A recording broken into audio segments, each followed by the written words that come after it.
வணக்கம் நேயர்களே. பி குருஸ் தமிழ் சேனலுக்கு உங்களை நான் வரவேற்கிறேன். நான் சேதுராமன். இன்று என்னோடு மீண்டும் இணைந்திருக்கிறார் மூத்த பத்திரிகையாளர் திரு சேகர் ஐயர் அவர்கள். அவரை நாம் சந்திக்கலாம். நடப்பு விஷயங்கள் குறித்து விவாதிக்கலாம். வணக்கம் சார், எப்படி இருக்கீங்க? வணக்கம் சேதுராமன், வணக்கம் சார். டெல்லி தேர்தல் முடிவுகள் எதிர்பார்த்தது போலவே வந்திருக்கு. குறிப்பா பாரதிய ஜனதா கட்சி 48 இடங்கள்ல வெற்றி பெற்று இருக்கிறார்கள். அதே நேரத்துல ஆம் ஆத்மி கட்சி தொடர்ச்சியா 10 ஆண்டுகள் ஆட்சி செஞ்ச அந்த கட்சி 22 இடங்கள்ல மட்டும்தான் வெற்றி பெற்று இருக்காங்க. குறிப்பா அரவிந்த் கெஜ்ரிவால் தன்னுடைய புதுதில்லி தொகுதியில தோல்வி அடைஞ்சிருக்கிறாரு. பர்வேஷ் வர்மா அவரை தோற்கடிச்சிருக்காரு. இத்தகைய சூழ்நிலையில அதாவது ஆம் ஆத்மி கட்சியோட எதிர்காலம் எப்படி இருக்கும்? குறிப்பாக திரு கெஜ்ரிவாலோட எதிர்காலம் எப்படி இருக்கும் நீங்க நினைக்கிறீங்க? நீங்க ரொம்ப இதுவா அற்புதமாக அதை இன்னையோட தில்லியில அரசியல் நிலைமைய நல்லா எடுத்து சொல்லியிருக்கீங்க. கேஜ்ரிவாலோட இப்ப எதிர்காலமும் ஆம் ஆத்மி பார்ட்டி கட்சியோட எதிர்காலமும் ரெண்டுமே பார்த்தீங்கன்னா ரொம்ப மங்கிடுச்சு. இப்ப அவ்வளவு மங்கி இருக்கு. கேஜ்ரிவாலுக்கு ஏதாவது பதவி வேணும்னு துடிக்கிறாருன்னு கட்சிக்குள்ள பேசிக்கிறாங்க. இப்போ உடனடியாக அதாவது திங்கட்கிழமை என்ன பண்ணார், செவ்வாய்க்கிழமை எல்லாரையும் கூப்பிட்டார். எல்லா பஞ்சாப் எம்எல்ஏஸ், முதல்வர் பகவத் மானை எல்லாரையும் கூப்பிட்டுட்டு ஒரு மீட்டிங் போட்டார். 15-20 நிமிஷம் அந்த மீட்டிங் நடந்தது. அதுக்கு மேல நடக்கல, 15-20 நிமிஷம் தான். அந்த மீட்டிங்ல எல்லாம் கேட்டாரு, என்ன நடக்கிறது, இப்ப நீங்க எல்லாரும் வேலை பண்ணணும், மக்களோட போய் தொடர்பு பண்ணணும், இது பண்ணணும்னு. அப்ப பகவத் மான் நம்ம கேள்விப்படுறது என்னன்னா, கேஜ்ரிவால்கிட்ட சொன்னாராம், இந்த மீட்டிங் நீங்க கூப்பிட்டீங்க, எல்லாரையும் கூப்பிட்டுருக்கீங்க, இந்த இடத்துல ஒரு தீர்மானம் நிறைவேற்றிடுவோம். முழுமையாக ஆம் ஆத்மி கட்சி என் மீது முழு இது வைத்திருக்கிறது, என் தலைமையை முழுமையாக ஆதரிக்கிறது, என் தலைமையில் எடுக்கும் அரசு நன்றாக செயல்படுகிறது, ஒரு தீர்மானம் போடுங்கன்னாராம். கேஜ்ரிவால் அதெல்லாம் தேவையில்லைன்ட்டாராம், பேசாம இருங்க அப்படின்ட்டாராம். அதை பல பேர் வேற விதமா, ஆனா வெளியில மான் சொல்லிட்டாரு, நல்ல மீட்டிங் நடந்தது, எந்த விதமான ஆபத்து கிடையாது. ஏன்னா தொடர்ந்து காங்கிரஸ் கட்சி தலைவர்கள், பஞ்சாப் காங்கிரஸ் தலைவர் சொல்லிட்டே இருக்காங்க, அங்க 90க்கு மேல எம்எல்ஏஸ் இருக்காங்க, அதுல ஒரு 30 பேர் கட்சி விட்டு கிளம்பிடுவாங்க, காங்கிரஸோட வர தயார்,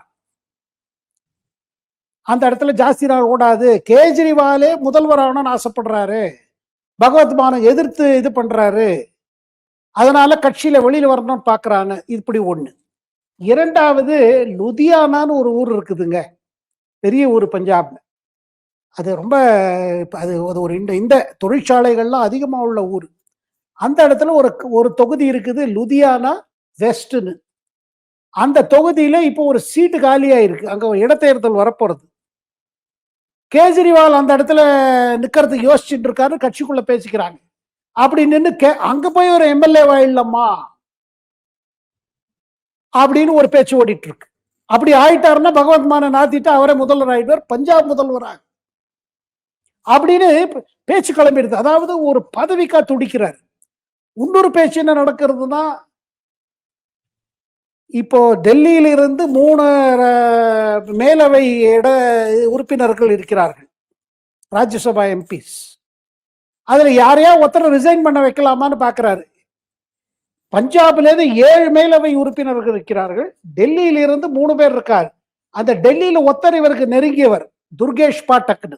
அவர் இப்ப சமயத்துல தேர்தல் தோத்து போயிட்டார், டெல்லி தேர்தல். அவர் தன் பதவியை ராஜினாமா பண்ணி கேஜ்ரிவாலுக்கு ஒரு ராஜ்யசபா சீட்டு. சேதுராமன், ஒரு கேள்வி வருது, இவருக்கு என்ன அவ்வளவு அவசரம், எதுக்கு ஒரு பதவி தேவை? இப்பதானே டெல்லியில மக்கள் இது பண்ணிட்டாங்க, ஏன் பஞ்சாப்ல போய் ஏதாவது ஒரு பதவி பிடிக்கிறாருன்னா, அந்த கட்சிக்குள்ள பேசிக்கிறது என்னன்னா, பயப்படுறதுனா தன்னை உடனடியாக கைது செஞ்சிருவாங்க, நான் ஏதாவது பதவியில் இல்லைன்னா. டெல்லி முதல்வராக இருந்தே கைது செய்தாங்க, இல்ல பஞ்சாப்னா முழு மாநிலம் என் கிட்டக்கு வர முடியாது, எந்த முதல்வரை அப்படி பண்ண முடியாது, அதனால நான் என்னை பாதுகாத்துக்கிறது ஒரே வழி, எனக்கு இது வேணும், அதாவது பதவி வேணும் அப்படின்னு அவர் சுற்றி இருக்கிற தலைவர்கள்லாம் பேச ஆரம்பிச்சிட்டாங்க. இதுல இருந்து ரொம்ப கபராய் கிடக்குறாரு. சொல்லுங்க சித்ரா சார். இப்போ வெயில்ல இருக்காரு இல்லையா சார் அவரு, அதனாலதான் அவருடைய முதல்வர் பதவியே போச்சு. இந்த சூழ்நிலையில அவர் ஒருவேளை எம்எல்ஏவே ஆனாலும் முதலமைச்சர் பதவியை பஞ்சாப்ல ஏத்துக்க முடியுமா? அதாங்க, இப்ப வந்து அவர் மேல குற்றச்சாட்டுகள் இருக்குது. இந்த டெல்லி சாராய கேஸ்லயே ஊழல் விவகாரத்துல தான் கைதியா பண்ணாரு, உள்ள போனாரு. இப்ப ஜாமீன்ல வெளியில வந்தாரு. எப்போ? செப்டம்பர் மாசம் வெளியில வந்தாரு. அப்போ சிறையில தியார் சிறையில இருக்கும் பொழுதே நான் முதல்வரா தொடருவேன்னு சொன்னாரு. விடமாட்டேன்னாரு. இப்ப பிரசாந்த் கிஷோர் போல தலைவர்கள் என்ன சொல்றாங்க? இவர் நம்ம கேஜ்ரிவால் பண்ண பெரிய தப்பு என்னன்னா, எப்ப அவரை இடியோ, சிபிஐ கைது செய்தாங்களோ அந்த நேரத்துல அத விட்டுருக்கணும். மார்ச் மாதம் கைது பண்ணாங்க போன தரம். இவரு லோக்சபா தேர்தலுக்காக நான் பிரச்சாரம் பண்ணணும் அப்படி இப்படின்னு சொல்லி வெளில வந்தாரு. அதுக்காக டைம் கேட்டாரு, அவங்க கொடுத்தாங்க, திருப்பி உள்ள போயிட்டாரு. போயிட்டு செப்டம்பர்ல தான் பெயில்ல வந்தாரு அவர். பெயில்ல வந்த அப்புறம் ஏன்னா பெயில் கொடுக்கறது அந்த ஜாமீன் கொடுக்கும்போது சில கண்டிஷன் போட்டாங்க. கண்டிஷன் என்ன? நீங்க சிஎம் அலுவலகத்துக்கு போக முடியாது, சிஎம்மோட கோப்புகளை பார்க்க முடியாது, சிஎம் மாதிரி நீங்க வேலை செய்ய முடியாது. அப்ப நினைச்சாரு, நான் ஒண்ணுமே பண்ண முடியாத எதுக்கு முதல்வரா இருக்கணும்? உடனே திருப்பி ஒரு ஹை மாரல் கிரவுண்ட் எடுத்துட்டு நான் பதவியை தியாகம் பண்றேன். அதுக்கு முன்னாடி பண்ணிருக்கலாம். இவர் 6 மாச காலம் உள்ள சிறையில முதல்வர், டெல்லி முதல்வராக சிலையிலிருந்து முதல்வர் இவர்தான். இந்தியாவிலே எந்த முதல்வரும் முதல்வராக சிறையில் இருந்ததில்லை. இவர் என்னன்னா சிறையில இருந்துட்டு வந்துட்டு அப்ப உடனே விட்டுட்டு அதிசய போட்டாரு. அதிசய போட்டப்புறம் சரி அவங்களையாவது கொஞ்சம் பண்ணியிருக்கலாம், அவங்கள ப்ரொஜெக்ட் பண்ணியிருக்கலாம். ஆனா முழு தேர்தல் என்ன பிரச்சாரம் பண்ணாரு? டெல்லி தேர்தல்ல மீண்டும் கேஜ்ரிவால், அதிசி ஒண்ணும் இல்லை, உப்புக்கு சப்பானி, டைம் கேப், ஸ்டாப் கேப் எல்லாம் சொன்னார். அது மக்களுக்கு பிடிக்கல. அதாவது எப்போதுமே ரொம்ப இது காமிச்சா வச்சுக்கோங்க, ஒரு கன்னிங்னஸ், கிளவர்னஸ், என்ன மாதிரி ஒரு புத்திசாலி கிடையாது, இருக்கிறவங்க எல்லாரும் ஏமாந்தவங்க அப்படி நினைச்சு செயல்பட்டாங்க. அதனால்தான் அவருக்கு இந்த நிலைமை. இன்னைக்கு மக்கள் ரிஜெக்ட் பண்ணிட்டாங்க. இன்னைக்கு ஆம் ஆத்மி பார்ட்டியோட நிலைமை காரணம் கேஜ்ரிவால். இப்ப இதுல நீங்க கேட்ட கேள்வியில பாருங்க, ஆம் ஆத்மி பார்ட்டி கேஜ்ரிவால் விட்டு வேற தலைவருக்கு போக முடியுமா? புது தில்லியில முடியாது. இப்ப பஞ்சாப்ல என்ன பண்றாரு? தொடர்ந்து பஞ்சாப்ல அவருக்கும் இந்த பகவத் மானுக்கும் ஒரு இது ஓடிட்டு இருக்கு. கேஜ்ரிவால் அவரை கண்ட்ரோல் பண்றாரு. தன் ஆளை வச்சு அங்க வசூல் ஆறுது. அந்த வசூல் நேரம் டெல்லி ஆம் ஆத்மி பார்ட்டிக்கு வருது, அவர் கட்சிக்கு வந்துடுறது. மானாலும் செயல்பட முடியல. கேட்டா மான் சரியா செயல்படவில்லை, எம்எல்ஏஸ் எல்லாம் அதிருப்தியா இருக்காங்க, அவரை நாத்தி விடணும் அப்படி இப்படின்னு இவர் பண்ணிட்டு இருக்காரு. இந்த மாதிரி இருக்கிற ஒரு குழப்பத்துல பாருங்க என்ன ஆகுது, அங்க கவர்மெண்ட் டவுனா போயிட்டு இருக்கு, சந்தேகம் இல்லாம. ஆனா பஞ்சாப்ல பிரச்சனைகள் அதிகம். சேத்துராமன், அங்க பாருங்க, பஞ்சாப் வந்து ஒரு பார்டர் ஸ்டேட், பாகிஸ்தானோட பார்டர் ஸ்டேட். பஞ்சாப்ல தீவிரவாதம் திருப்பி தலை தூக்கிறதுக்கு முயற்சிகள் நடந்துட்டு இருக்கு. நல்ல வேளை ட்ரம்ப் ஜனாதிபதியா வந்தாரு அமெரிக்கால. இனிமே இந்த மாதிரி விஷயங்கள்லாம் நின்று போயிட்டு இப்ப மோடி போய் இறங்குறாரு. மோடி கட்டாயமாக அமெரிக்கால சீக்கியர்கள் மத்தியில ஒரு தீவிரவாதம் பரப்புறதுக்கு காலிஸ்தானி தலைவர்கள் செய்ய முயற்சியை உடனடியாக ஃபுல் ஸ்டாப் வச்சிருவாரு. மோடி ட்ரம்ப்ட சொல்லி ட்ரம்ப் முடிச்சிருவாரு. ஏன்னா இதெல்லாம் அவர் ட்ரம்ப் டாலரேட் பண்ண மாட்டார். ஒண்ணு எங்க ஊர்ல வந்திருக்கீங்க வேலை தேடி, இங்க உட்காந்து தீவிரவாதம் வேறையா? இங்க இல்லாதவங்களுக்கெல்லாம் வெளில தள்ளிட்டு இருக்காரு அவரு. சரியா? இப்ப பாருங்க, பஞ்சாப்ல எத்தனை பேர் அந்த மிலிட்டரி பிளேன்ல கூட வந்து இங்க இறக்கினாங்க. சோ இதுல வந்து என்ன தெரியுதுன்னா, கேஜ்ரிவாலுக்கு கெட்ட காலம். ஆனா கூடவே கட்சியும் டவுன் ஆயிடுச்சு. இப்ப அவர்கிட்ட இருக்கிற சில லீடர்ஸ் தான் கொஞ்சம் இது பண்றாங்க, மற்றவங்க எல்லாரும் ஃபீல் பண்றாங்க. இப்போ எதிர்கட்சி தலைவரா அதிசய போட்டுருவாங்களா? போட்டாலும் போடலாம், ஆனா அவர் செயல்பட விடுவாங்களா? இந்த கேள்வியெல்லாம் வந்துட்டு இருக்கு. மொத்தத்துல பாத்தீங்கன்னா கேஜ்ரிவாலோட தோல்வி பெரிய இடி. ஆனா வேற யாருக்கு இடி இது? கேஜ்ரிவாலை தவிர்த்து, கேஜ்ரிவால் தவிர மற்ற எதிர்கட்சிகள் இருந்து பாருங்க, காங்கிரஸை எதிர்த்து கேஜ்ரிவாலுக்கு சப்போர்ட் கொடுத்தது. குறிப்பிட்ட சொல்ல போனோம்னா நம்ம அகிலேஷ் யாதவ், சமாஜ்வாதி பார்ட்டி தலைவர், உத்தவ் தாக்கரே, நம்ம சிவசேனா மகாராஷ்டிரா தலைவர், எல்லாம் தோத்து போனவங்க. சரத் பவார், இவங்க தான், இவர் கேஜ்ரிவால் தான் எதிர்கட்சி. ராகுல் காந்தி எதிர்த்து பேசினாங்க. ஆனா சேத்துராமன், எல்லாத்துலயும் சந்தோஷத்துல இருக்கிறது காங்கிரஸ் கட்சி. எந்த மாதிரி சந்தோஷம்? சரி, இனிமே நம்ம இந்த ஆளை காலி பண்ணியாச்சு, இனிமே நம்ம வளர்ச்சி நம்மளதுதான், ஓப்பனா காங்கிரஸ் தலைவர்கள் சொல்லவும் ஆரம்பிச்சிட்டாங்க. 25 தேர்தல்ல நம்ம தோத்துட்டோம்னா 2030 நம்ம வந்துடுறோம், டெல்லியில காங்கிரஸ் ஆட்சி வந்துரும், ஏன்னா ஆப்பு இருக்காது. ஏன்னா நம்மள குறை சொல்லி, நம்மள மட்டம் தட்டி, நம்மள மங்க வச்சு அவங்க வளர்ந்தாங்க. இப்ப நம்ம பழி வாங்கிட்டோம் அப்படின்னு நினைக்கிறாங்க. பஞ்சாப்ல பாருங்க, ஆம் ஆத்மி பார்ட்டி உடைக்கிறதுல காங்கிரஸ் இறங்கியிருக்காங்க. இப்ப யாரும் ஆபரேஷன் காங்கிரஸ் பேச மாட்டேங்கிறாங்க. பிஜேபி பண்ண operation lotus.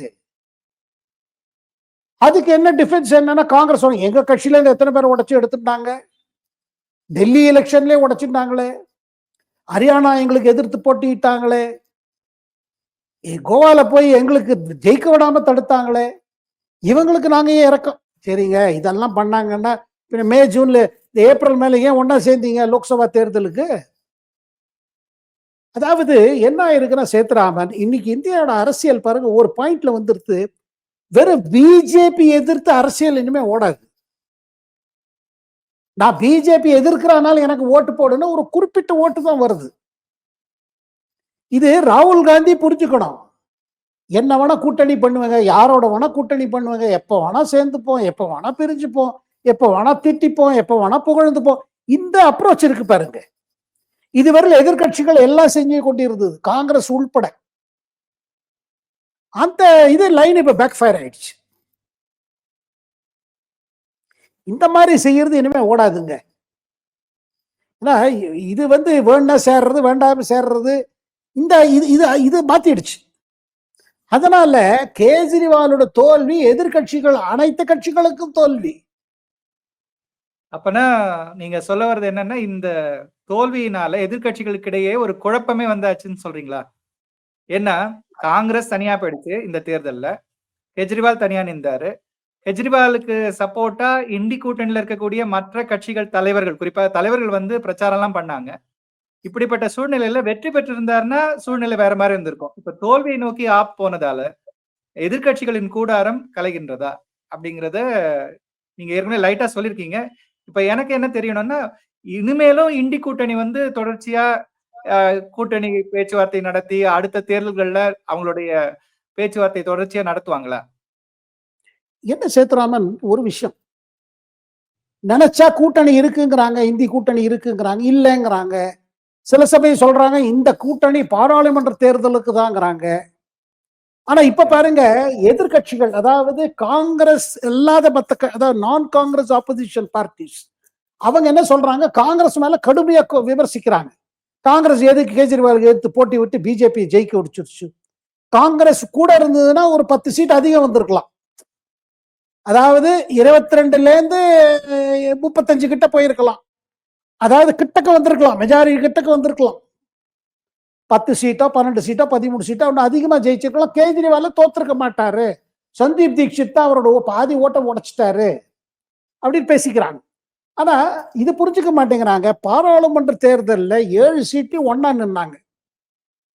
7 சீட்லயும் Congress Aam Aadmi party ஒரு உடன்பாடு இருந்தும் பாருங்க 7க்கு 7 பிஜேபி தான் ஜெயிச்சது, இவங்க தோத்துட்டாங்க. அப்ப மக்கள் ஆல்ரெடி பாராளுமன்றத்தில் ரிஜெக்ட் பண்ணிட்டாங்க. இல்ல பாராளுமன்ற தேர்தல் வேற, சட்டசபை தேர்தல் வேற, அது சரி. அதே நேரத்தில் மக்களுக்கு என்ன பிடிக்கல, டெல்லி மக்களுக்கு ஒண்ணு இந்த ஏமாத்தல், நினைச்சா கை கொடுக்கிறது, நினைச்சா கை பிரிக்கிறது, இது ஒண்ணு. ரெண்டாவது, நீங்க திருப்பி திருப்பி என்ன சொல்றீங்க, பிஜேபிக்கு ஆல்டர்னேட்டிவா ஒரு மாடல் நாங்க கொண்டு வரோம். ஆனா அந்த கொள்கை என்ன, அதோட வளர்ச்சி திட்டங்கள் என்ன, இந்தியா எப்படி வளரணும், இந்தியாவோட பிரச்சனைகள், அதுக்கு ஒன்று ஃபார்முலா உண்டு, அதை பத்தி பேசினதே கிடையாது. திருப்பி திருப்பி பேச்சு என்னன்னா பிஜேபியை தோக்கடிக்கணும். பிஜேபி பாருங்க, இந்த தேர்தல் என்ன காமிச்சிடுச்சுன்னா, நீங்க பிஜேபி தோக்கடிக்கணுங்கிறது உங்களோட நோக்கமா இருக்கலாம் ஆட்சி பிடிக்கிறதுக்கு, மக்கள் அதை பத்தி கவலைப்படல. மக்கள் சொல்றாங்க, இவர் 5 வருஷம் என்ன பண்ணாரு, 10 வருஷம் ஆயிடுச்சு, முதல்ல செஞ்சதெல்லாம் முதல்ல 5 ஆண்டு காலத்துல செஞ்சது, அதுக்கு பிறகு ஒண்ணுமே நடக்கலையே. அப்படி ஒண்ணுமே நடக்காத போது நாங்க எதுக்கு இவங்களை சப்போர்ட் பண்ணணும்? அண்ட் பிஜேபி 27 வருஷமா ஆட்சியில் இல்லை.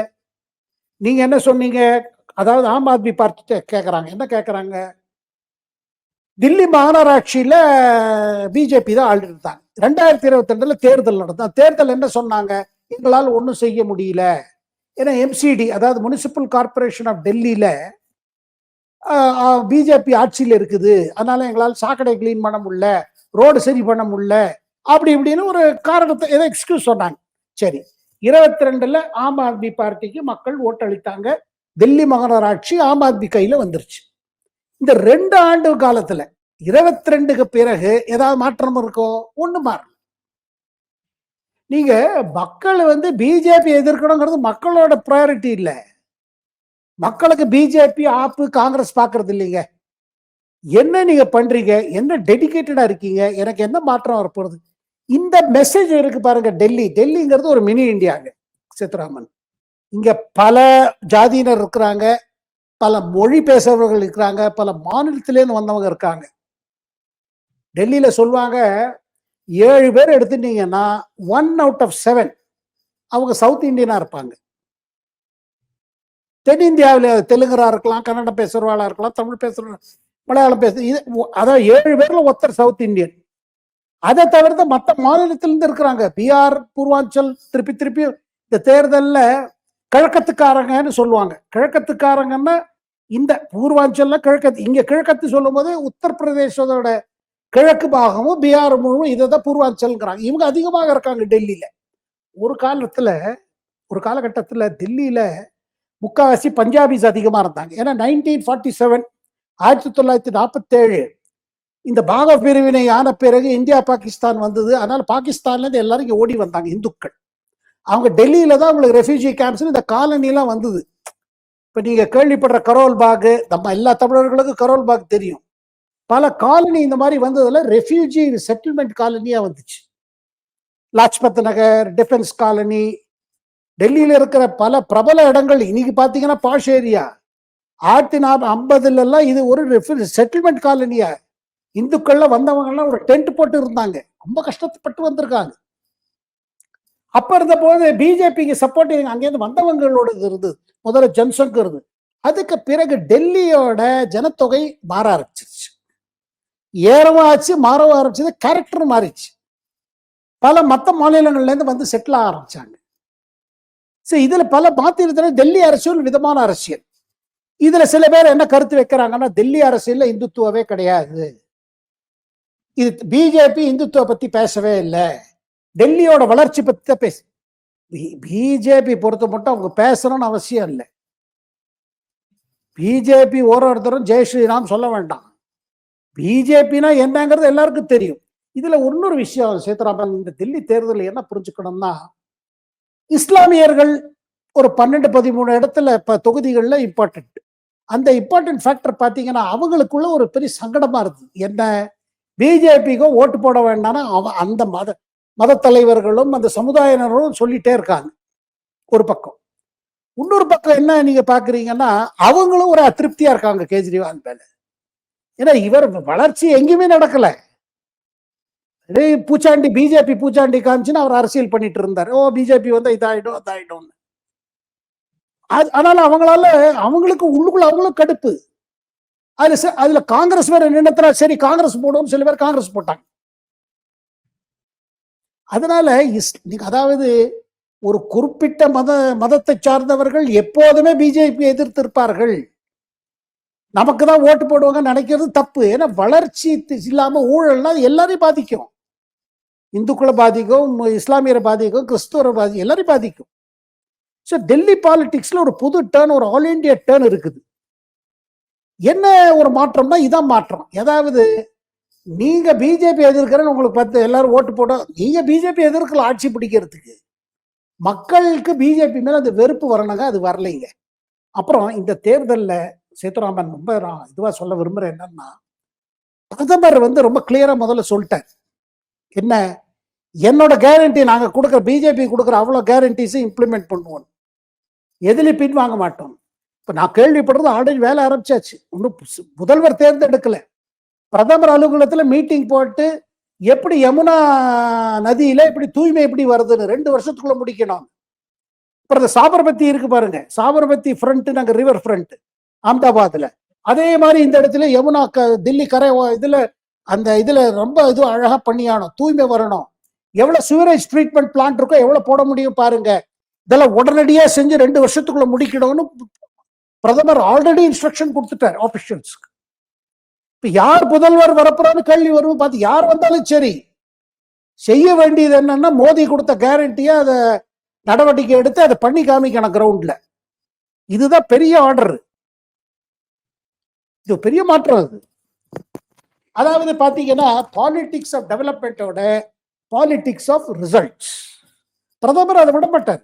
ஏன்னா அவர் பேரே இருக்கு, அவர் பேர் இதுல இன்வால்வ்டு. நிச்சயமா சார்.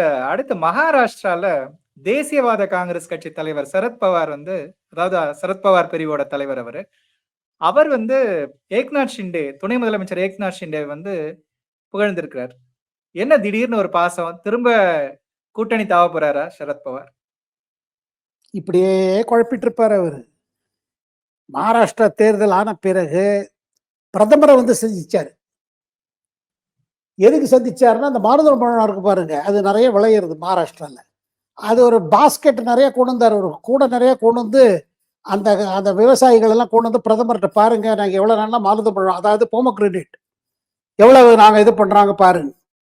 இது மாறுதல் பழம் நமக்கு காமிக்கிறதுக்கு, உள்ள என்னன்னா பிரதமர் நீங்க அமக்கலம் பண்ணிட்டீங்கன்னு. ரொம்ப நல்லா மகாராஷ்டிரா ஜெயிச்சாங்க. சாரி சார், மாதுளம்பழம் இவர் கொடுத்தாரு.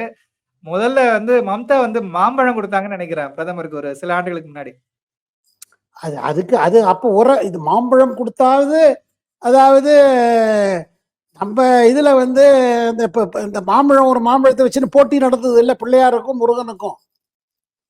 முருகன் பாவம் உலகம்லாம் சுத்திட்டு வரதுக்குள்ளால இவர் பிள்ளையார் வாங்கிட்டு போயிட்டாரு. இதான் என் உலகம்ட்டாரு, தாய் தந்ததை உலகம் சொல்லி வாங்கிட்டு போனார். அந்த மாதிரி மமதா மாம்பழம் கொடுத்து பார்த்தாங்க. ஆனா பிள்ளையார் வேலை பண்றாரு சரத்பவார். மாதுளம்பழம் நம்ம பிள்ளையாருக்கும் பிடிக்கும், பிரதமருக்கு பிடிக்குமா இல்லையா தெரியாது. ஆனா அவர் ஆரம்பிச்சாரு, அதுலயே ஒரு குழப்பம் வந்துச்சு. எதுக்கு சரத்பவார் இதை ஆரம்பிக்கிறாரு திருப்பி இந்த மாதிரி? ஏன்னா அவருக்கு படுதோல்வி. சரத்பவார் ரொம்ப டவுன். என்சிபி இந்த தடவை பட்ட உதையில அஜித் பவார் வளர்ந்துட்டார். ஸோ இவர் என்ன பண்றாரு, எப்படியா பேட்சப் பண்ணணும். அதனால பாருங்க, அஜித் பவாரோட தாயார் அவங்களும் ஒரு இது மெசேஜ் கொடுத்தாங்க. சரத்பவாரோட மனைவியும் சொன்னாங்க, இல்ல பாருங்க போறோம், சித்தப்பாவுக்கும் மருமனுக்கும் என்ன சண்டை வேண்டியிருக்கு, செலவு எல்லாம் ஒன்ன பண்ணிக்கலாம். அந்த குழப்பம் தொடர்ந்துட்டு இருக்கு.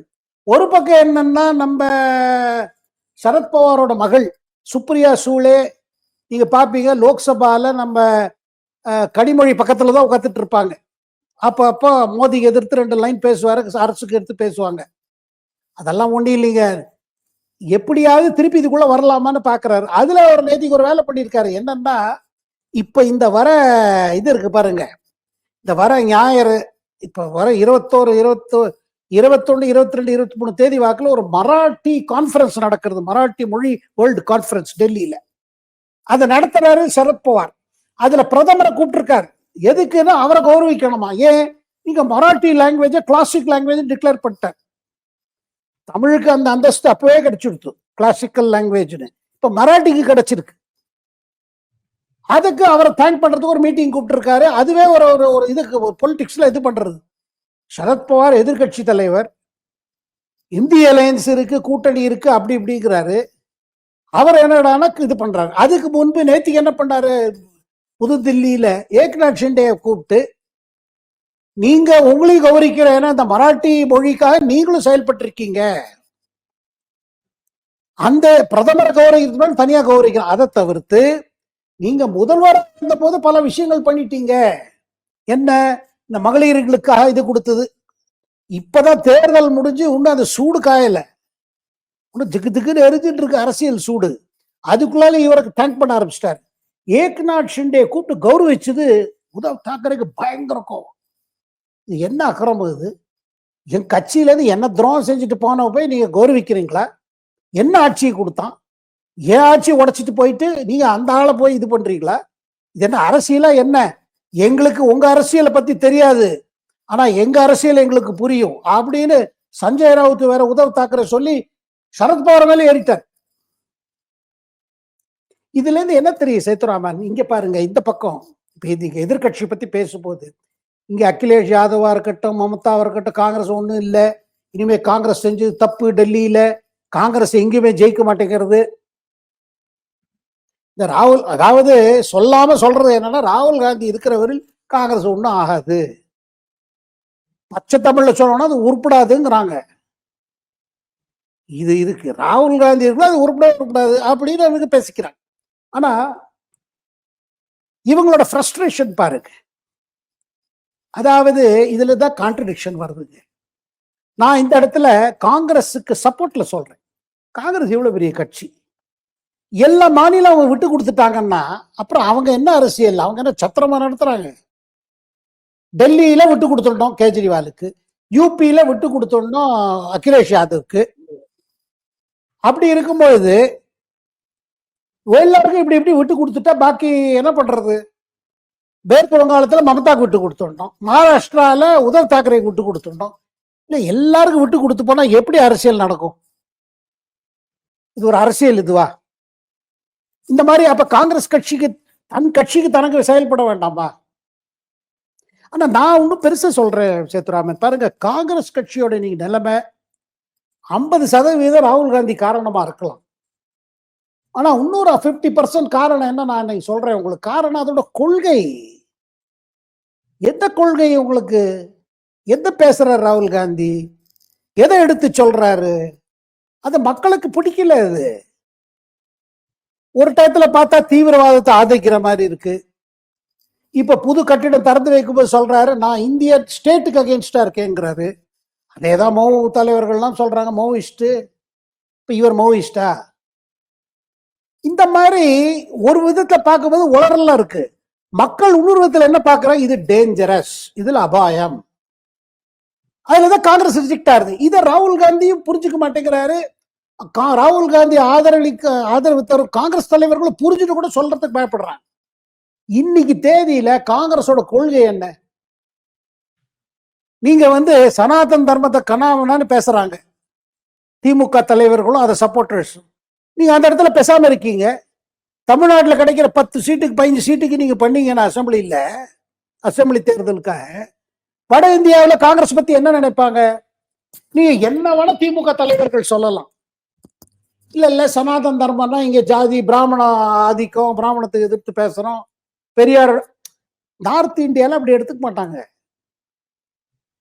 இங்க சனாதன இந்து தர்மங்கிறத பிராமணர்களோடது இல்ல, என்டையர் இந்து சமுதாயத்தோடது. இனி கும்ப மேலால வரவங்க எல்லாரும் பிராமணர்களை போய் ஸ்நானம் பண்றாங்க, எல்லாரும் வர்றாங்க, எல்லாரும். அதுவும் பெரும்பாலும் நீங்க கேட்டீங்கன்னா ஓபிசி, எஸ்சி, எஸ்டி, கடவுள் பக்தி இருக்கிறவங்க எல்லாரும் போறாங்க. இத தமிழ்நாடு தலைவர்களோ டிஎம்கே தலைவர்களோ புரிஞ்சுக்கல. அவங்க பேசும்போது என்ன ஆகுதுன்னா அரசியல் ரீதியா பண்றாங்க. மற்ற பொதுமக்கள் என்ன நினைக்கிறாங்கன்னா இதுதான் டிஎம்கேவோட அண்டர்ஸ்டாண்டிங்கா, இந்தியாவை பத்தியும் இந்தியாவோட பாலிடிக்ஸையும் சொசைட்டியும். ஒரு இந்த ரெக்கார்டு மாதிரி, இந்த எல்பி ரெக்கார்டு மாதிரி ஒரு இடத்துல நீடில் ஊசி நின்று போயிடுமே, அந்த மாதிரி அதே சொல்லிட்டு இருக்காங்க. ஒண்ணுங்க, டிஎம்கே மாதிரி இவ்வளவு பெரிய கட்சி ஆல் இண்டியா லெவல்ல ஒரு தள்ளி வச்சுட்டாங்க. அது தயாநிதி மாறன் சமஸ்கிருதத்தை எதிர்த்து பேசினாலும் சரி, இல்ல ராஜா நடுல ஒரு இந்துக்களை திட்டினாலும் சரி, இல்ல உதயநிதி ஸ்டாலின் ஏதாவது சொன்னாலும் சரி, இங்க என்ன பண்றதுன்னா that DMK is not fit for national politics. இந்த கட்சியை நம்ப கூடாது, அந்த கட்சியை நம்பி செய்யற அரசியல் கட்சிகளுக்கு நம்ம ஆதரவு கொடுக்க கூடாது அப்படின்னு மக்கள் நினைக்கிறாங்க. அதனால என்ன ஆகுது? டிஎம்கேனால காங்கிரஸ் ரிஜெக்டட். அதே நேரத்துல காங்கிரஸ் இப்படி செயல்படுறதுனால டிஎம்கே காங்கிரஸ் ரிஜெக்ட் பண்றாங்க. இவங்க சீட் எல்லாத்தையும் கொடுக்க கூடாது. ஏன்னா டெல்லி தேர்தலில் பெரிய அதிர்ச்சி டிஎம்கே தலைமைக்கு, திரிணாமுல் காங்கிரஸ் தலைமைக்கு, அகிலேஷ் யாதவுக்கும் தலைமை. அவர் பாருங்க, கும்பமேளாவை பத்தி விமர்சனம் செஞ்சுட்டு தானும் போய் ஒரு ஸ்தானத்தை போட்டு வந்துட்டார் அகிலேஷ் யாதவ். ஏன் போனாரு? அவர் ஓபிசி தலைவர். இந்த கத்துக்கணக்க இதை பண்ணாம எப்ப பார்த்தாலும் ஏதாவது ஒரு கான்ட்ரவர்சியில டிஎம்கே எப்போது இந்துக்களுக்கு எதிர்த்து இருக்கிற மாதிரியே ஒரு நடவடிக்கை. அப்புறம் பாருங்க சோசியல் மீடியால எவ்வளவு வருதுங்க. கோவில்ல உண்டியில போட்டாலும் அதை எடுக்கணும்னு பாக்குறாங்க. எதுவுமே கோவிலுக்கு போகக்கூடாது, எதுவும் எல்லாம் அவங்க கண்ட்ரோல் பண்ணணும், எல்லா கோவிலையும் கண்ட்ரோல் பண்றாங்க. கேட்டா மதசார்பற்ற அரசியல்ல கோவில் மேல கண்ணு, கோவில் உண்டி மேல கண்ணு, இதெல்லாம் இங்க வேற விதமா பாக்குறாங்க. அண்ட் இதுல காங்கிரஸுக்கு டேமேஜ் ஆயிட்டே போகுது. அப்ப உதயநிதி பேசின போது மௌனம் சாதிச்ச காங்கிரஸுக்கு எவ்வளவு டேமேஜ் ஆச்சு சொல்லுங்க. இங்க வந்து திமுக பத்தி எல்லாம் நல்ல இது கிடையாதுங்க. ஒண்ணு ஊழல், ஏன்னா அந்த 2G பத்தி அவங்களுக்கு தெரியும். இப்ப நடுவில் கேஸ் எல்லாம் பார்த்து பாருமா, இங்க வட இந்தியாவில் டிஎம்கே மேல பழி வாங்குற அரசியல் நினைக்கிறதோ நடக்குது இல்லை. அவங்க நினைக்கிறது பாருங்க, சிறுபான்மையர் ஓட்டுக்கா எவ்வளவு திட்டுறாங்க நம்மள. ஆனா பேசும்போது இல்லிட்ரேட் மாதிரி பேசுறாங்க. இந்த நாட்டோட கல்ச்சர் விஸ்டம் ஏதாவது புரிஞ்சிருக்காங்களா? வேதாந்தம் புரிஞ்சாங்களா? ஏதாவது பாருங்க, அதேதான் தமிழ் தமிழ் தமிழோட ஆன்மீகம் எவ்வளவு இருக்குதுங்க. தமிழ் ஆன்மீகம் வட இந்திய ஆன்மீகம் வெவ்வேறு ஆன்மீகமா? அந்த ஆன்மீகத்துல அடிப்படையில இருக்க, ஏன்னா சனாதன் தர்மம்னா என்ன, எதுக்கு ஆரம்பம் இல்லையா கடைசி கிடையாது, எதுக்கு ஆதி இல்லை இதுவும் இல்லையோ, இந்து தாட்ஸே அது. இது எதுக்கு நான் இதை நம்ம இதுல பேசுறோம்னா, நம்ம ஆன்மீகம் பத்தி பேசல. என்ன சொல்ல வர்றோம்னா, கும்பமேளா மாதிரி பண்ணும் பொழுது, இந்த கும்பமேளா பத்தி விமர்சிக்கும் போது, சமஸ்கிருத பத்தி விமர்சிக்கும் போது இங்க இருக்கிறவங்க என்ன நினைக்கிறாங்க, என்ன தயாநிதி மாறன் இப்படி பேசுறாரு, இவர் மேல எவ்வளவு ஊழல் எல்லாரும் கேட்கறாங்க. இவ்வளவு ஊழல் இருந்து எப்படி தப்பிச்சு வர்றாரு இவரு, எத்தனை ஆம்பாத்தோட பேசுறாரு, இவருக்கு ஏதாவது தெரியுமா, இவர் படித்தவர்களா, இவர்கள்லாம் பெரிய இண்டஸ்ட்ரியலிஸ்ட் ஒன்லி மணி, ஒரு அரகன்ஸ்ல தான் பேசுறாங்கன்னு சொல்றாங்க. எனக்கு தெரியாதுங்க, இந்த மாதிரி பாராளுமன்றத்தில் பேசி தமிழ்நாட்டில் எவ்வளவு ஓட்டு விழுன்னு தெரியாது. ஆனா டிஎம்கேயோட future as a party to be trusted in national affairs அது ஜீரோ. நம்ம இவங்களெல்லாம், இது நான் ஒரு பெரிய இதை சொல்றேங்க, இதுல வந்து they may feel bad. ஒரு ரீஜனல் பார்ட்டி தான் ரெஸ்பான்சிபிளா வரணுங்க. இது டிஎம்கே பொறுத்து மட்டும். வாட் அபவுட் மமதா, எப்படி பேசுறாங்க, எப்படி ஆட்சி பண்றாங்க? அங்க திரிணாமுல் காங்கிரஸ்க்குள்ள உள்பூசல், பயங்கர உள்பூசல். சேத்துராமன் பணத்தை வசூல வச்சுன்னு சண்டை. அந்த சண்டை எப்படி போகுதுன்னா கேடர் லெவல்ல வந்துருச்சு. ஒத்தரை பத்த குட்டி கொலை. எதிர்கட்சிகள் பிஜேபி ஒன்னும் பெரிய வளர முடியலன்னு சொல்லிட்டு ஆளுங்கட்சிக்குள்ளே எதிர்கட்சி வசூல். 2026 தமிழ்நாடு மாதிரி வேறு காலத்துல தேர்தல் வசூல்னால இதுவா பண்றாங்க, ஒத்தரை அடிச்சுக்கிறாங்க. அப்படி பார்க்க போனா ஆளுங்கட்சிக்குள்ளேயோ ஆளும் கூட்டணிக்குள்ள வசூல வச்சு அடிதடி இல்லை, அட்லீஸ்ட் பிசிக்கலா இல்ல. இங்க நீங்க பாத்தீங்கன்னா இந்த திரிணாமுல் தலைவர் தாக்கப்பட்டார், அந்த திரிணாமுல் தலைவர் பார்த்தா வெவ்வேறு கோஷ்டி பண வசூல வச்சுட்டு. இதுல தமிழ்நாட்டு இல்ல சேத்துராமன், இதுல இந்த மாதிரி இருக்கிற நிலைமை எதிர்கட்சிகளை மக்களை எப்படி நம்புவாங்க? அவங்க ஒன்னா இருந்தா தனியா இருந்தா என்ன, அவங்க மேல நம்பிக்கை எப்படி வரும்னு சொல்லுங்க. உடனே நம்ம சொன்னோம்னா பிஜேபி ஆதரவாளர்கள் பேசுறாங்க. இப்ப சமீபத்துல நம்ம சென்னை தொலைக்காட்சியில ஒரு டிபேட் நடந்துச்சு, நம்மளை கூப்பிட்டாங்க டெல்லியில இருந்து. ஆம் ஆத்மி பார்ட்டி தரப்புல இருந்து ஒரு தமிழர், அவர் வந்து ஆம் ஆத்மி பார்ட்டி தமிழ் தலைவர், அவரை பத்தி கேள்விப்பட்டல. அவர் என்னவோ பேசிட்டு போனாரு, இதாக்கும் அதுவாக்கும், கேஜ்ரிவால் திருப்பி வந்துருவாரு அப்படி.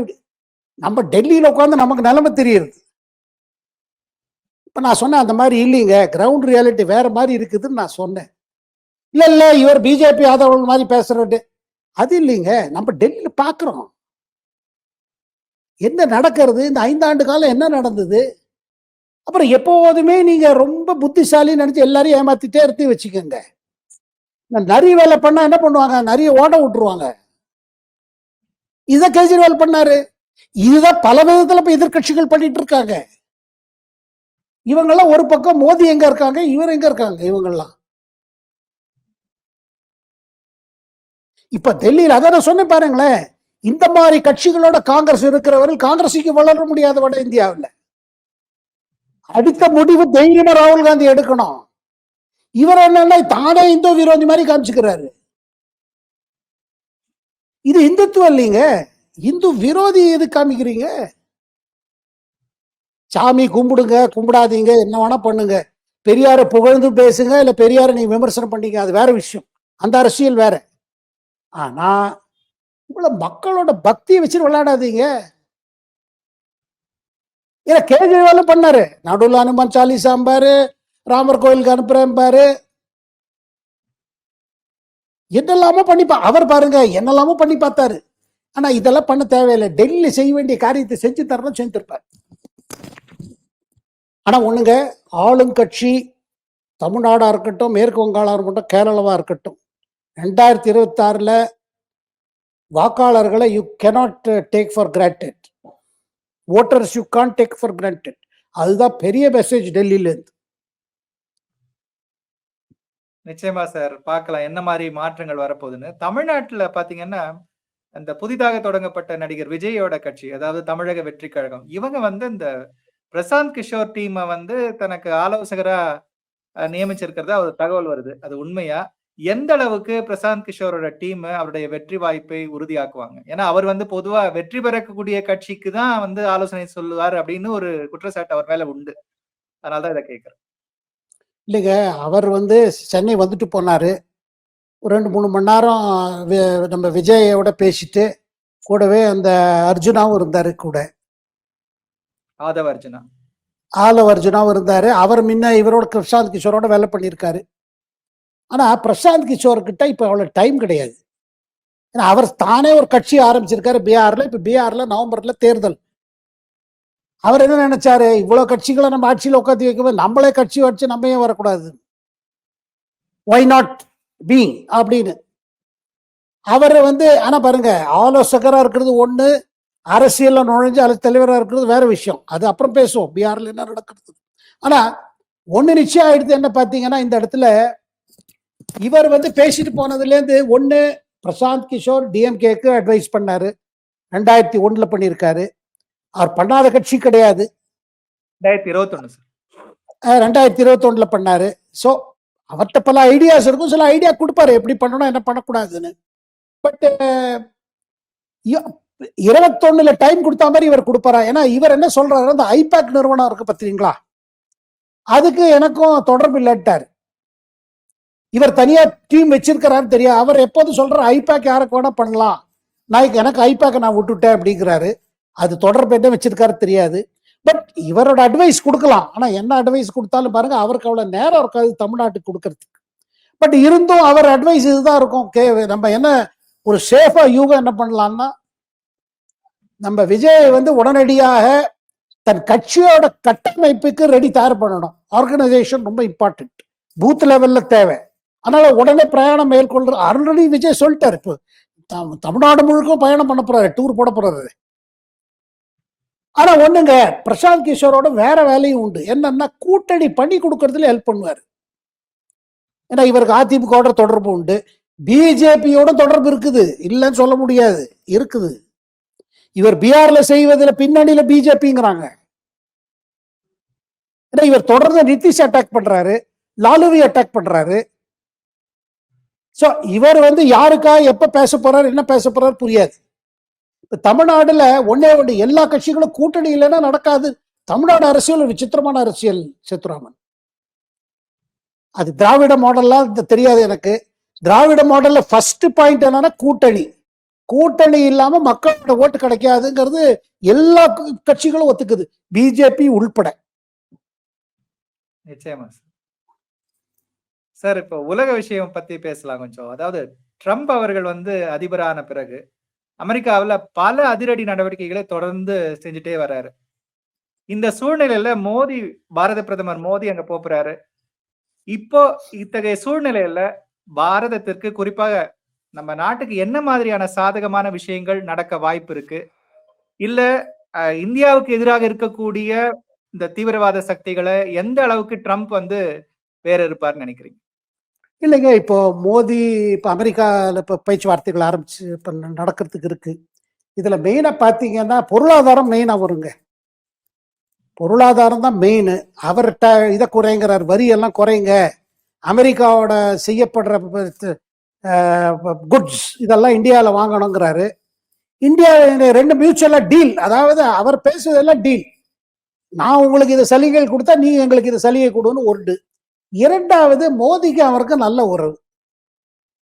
அதுல பாருங்க ஆல்ரெடி சில புது விஷயங்கள் ஆரம்பிச்சிருச்சு. ஒண்ணு என்ன, தீவிரவாதத்தை டாலரேட் பண்ண மாட்டாரு. இப்ப அதானி பின்னாடி பைடன் போயிருந்தாங்க.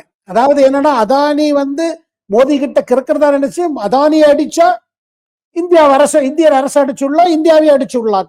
ஏன்னா அதானி த்ரெட்டார், அதானி குரூப் மற்ற அமெரிக்கன் கம்பெனிஸுக்கும் சேலஞ்சு, சைனீஸ் கம்பெனிஸ்க்கு சேலஞ்ச், ஆஸ்திரேலியன் கம்பெனி. அது அவங்க கார்பரேட் சண்டைக்குள்ள பைடன் அட்மினிஸ்ட்ரேஷன் நடந்தது. தொழில் போட்டி, அந்த தொழில் போட்டியில் அமெரிக்கன் அரசு வந்தது. அப்புறம் இந்த ஜார்ஜ் சோரஸ் மாதிரி ஆட்கள், அதவங்க இப்ப யுஎஸ்ஐட பத்தி என்னெல்லாம் கேள்விப்படுறோம் பாருங்க. யுஎஸ்ஐடு எத்தனை பணம் கொடுத்துருந்தாங்க, கம்யூனிஸ்ட் கூட பணம் கொடுத்தாங்க. எங்க பார்த்தாலும் குழப்பத்தை உண்டாக்குங்க. மற்ற நாட்டுல குழப்பம் இருந்தாதான் அமெரிக்கா வளரணும். இப்ப எல்லாம் எக்ஸ்போஸ் ஆயிட்டு இருக்கு. பல பத்திரிகை பேரெல்லாம் வருது, பத்திரிகை அதிபர்கள் பேரும் வருது, பத்திரிகை ஆசிரியர் பேரும் வந்துட்டு இருக்கு. பத்திரிகை தொழில மோதியை எதிர்ப்பது ஏதோ ஒரு பெரிய இது மாதிரி, ஒரு தர்ம யுத்தம் மாதிரி நினைச்சுன்னு பத்திரிகையாளரோட இப்ப நீங்க நிலைமை பாருங்க. எல்லாம் பேட்டில் இருக்காங்க. ₹1 ₹2 கோடி கோட்டியா வாங்கியிருக்காங்க. ஏன்னா மோதியை எதிர்க்கிறோம் பாருங்க. பத்திரிகைக்காரங்க பத்திரிகை வேலை பண்ணணுங்க. இந்த கட்சியை எதிர்க்கிறது, அந்த கட்சியை எதிர்க்கிறது அது நம்ம வேலை இல்லை. மக்களுக்கு உண்மையை எடுத்து சொல்லணும், நேர்மையா சொல்லணும். இதுல வந்து இது நம்ம பார்த்துட்டு இருக்கோமே, தமிழ்நாட்டிலே தானே ஆயிட்டு இருக்கு. ஆனா ஒண்ணுங்க, மக்கள் பத்திரிகைக்காரங்க சொல்ற மாதிரி போக மாட்டாங்க, உண்மை என்னன்னு புரிஞ்சுப்பாங்க. அதுதான் டெல்லியில இருக்கு. விளம்பரத்துல குறைச்சல கேஜ்ரிவால், விளம்பரம் கொடுத்து கொடுத்து பல பத்திரிகைக்காரரோட வாயை மூடி வச்சிருக்காரு. விளம்பரத்தினால எந்த கட்சி ஜெயிக்க முடியாது, அது ப்ரூவ் ஆயிடுச்சு. ஸோ ட்ரம்ப்புக்கு மோடிக்கு பேச்சுவார்த்தை பார்த்தீங்கன்னா நல்ல இது வரும். அதுல பாருங்க 2 இதுக்கு வரத்துக்கு இருக்கு. கூடவே இந்தியா பாதுகாப்புக்காக பல நவீன யுத்த போர் விமானங்கள், போர் கப்பல், போர் மிசைல்ஸ் டெக்னாலஜி, ஏன்னா அவர் ஆசைப்படுவார் இதெல்லாம் நீங்க வாங்குங்க. ஏன்னா இது இந்தியாட்ட கிடையாது. இதுக்கு போட்டியா பிரான்ஸ் இருக்காங்க, இதுக்கு போட்டியா ரஷ்யாவும் இருக்காங்க. ஆனா ஒண்ணுங்க, 2 பேரும் பார்த்து பாருங்க, இந்தியாவை அவங்க ட்ரம்ப் விட மாட்டாரு. ஏன்னா சைனா அவருக்கு பெரிய பிரச்சனை. அதனால மோடி அமெரிக்கன் பயணம் ஒரு நல்ல இதுதான் வரும், நல்ல முடிவுக்கு வரும். எதுல 2 நாட்டுக்கும் ஒரு லாபம் இருக்கிற மாதிரி ஒரு அக்ரிமெண்ட் பண்ணிட்டு வருவார். சார், இது வரைக்கும் என்னுடைய கேள்விகளுக்கெல்லாம் விளக்கமா பதில் சொன்னீங்க சார். ரொம்ப நன்றி. பொறுத்திருந்து பார்க்கலாம், நல்ல விளைவுகள் ஏற்படும். நேர்களே, இந்த வீடியோ உங்களுக்கு பிடித்திருந்தால் லைக் பண்ணுங்கள், ஷேர் பண்ணுங்கள். மறக்காமல் பி குருஸ் தமிழ் சேனலை சப்ஸ்கிரைப் செய்யுங்கள். நன்றி, வணக்கம். Thank you very much sir. வணக்கம்.